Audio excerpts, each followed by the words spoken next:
আপনার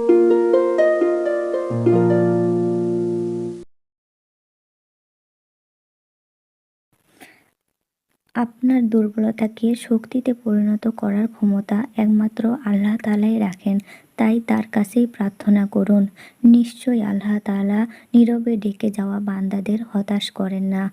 কখনো কখনো মানুষ আপনাকে বয়কট করবে, দূরে সরিয়ে দিবে। তবে এগুলোকে পার্সোনালি নিয়ে ভেঙে পড়বেন না।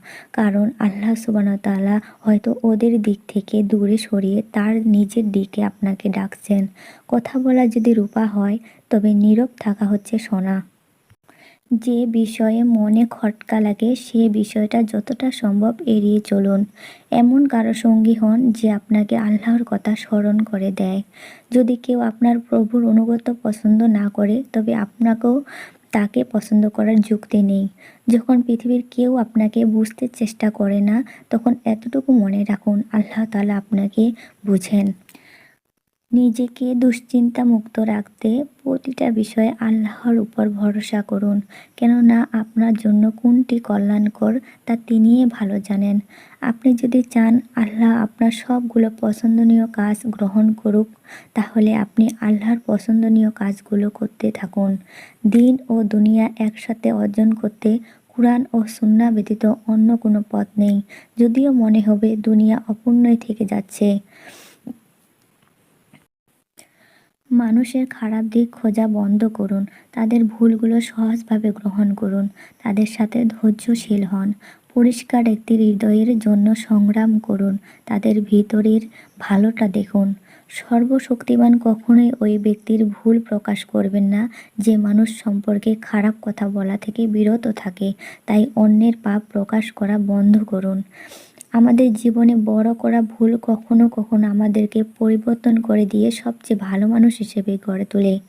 মাঝে মাঝে দুঃখের দ্বারা আমরা এমনভাবে দগ্ধ হই যে আমরা ভুলেই যাই এমন অনেক বিষয় বা আমাদের সুখী করতে পারে। কিছু সময় নিয়ে সেগুলো সম্পর্কে চিন্তা করুন। আপনার পাপগুলো আল্লাহর দয়া থেকে বড় নয়।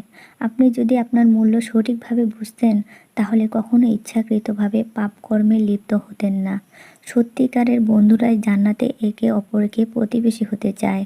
সে কি পেল যে আল্লাহকে হারালো? সে কি হারালো যে আল্লাহকে পেল? আপনি যদি ইসলামকে চর্চা না করেন, দয়া করে ইসলাম সম্পর্কে কিছু বলতে আসবেন না। লোকের প্রশংসায় আনন্দিত হতে এবং লোকের নিন্দায় দুঃখিত হতে আপনার অন্তরকে প্রশ্রয় দিবেন না। কখনো কখনো আল্লাহ তাআলা আমাদেরকে ভোগান্তিতে ফেলেন শুধু এর জন্যই যে আমরা যেন তাকে স্মরণ করি। আল্লাহর প্রতি আপনার ভালোবাসা যতই বৃদ্ধি পেতে থাকবে, দুনিয়ার প্রতি আপনার ভালোবাসা ততই কমতে থাকবে। তারা আমাদের ভাই-বোনদের মৃত্যুর ভয় দেখিয়ে দমিয়ে রাখতে চায়, অথচ আমাদের পেছনে রয়েছে বদর, খন্দক, তাবুকের মতো শত শত স্মৃতি। দুনিয়া অর্জনের নয়, দুনিয়া বিমুখীতায় রয়েছে দেহ ও মনের প্রশান্তি। সেই ব্যক্তি অভিশপ্ত যে মরে যায় অথচ তার খারাপ কাজগুলো পৃথিবীতে রয়ে যায়। যে বিপদ আপদ মুসিবত আপনাকে আল্লাহর দিকে ফিরিয়ে দেয়, তা সেই রহমতের চাইতে উত্তম বা আপনাকে আল্লাহর স্মরণ থেকে বিমুখ করে দেয়।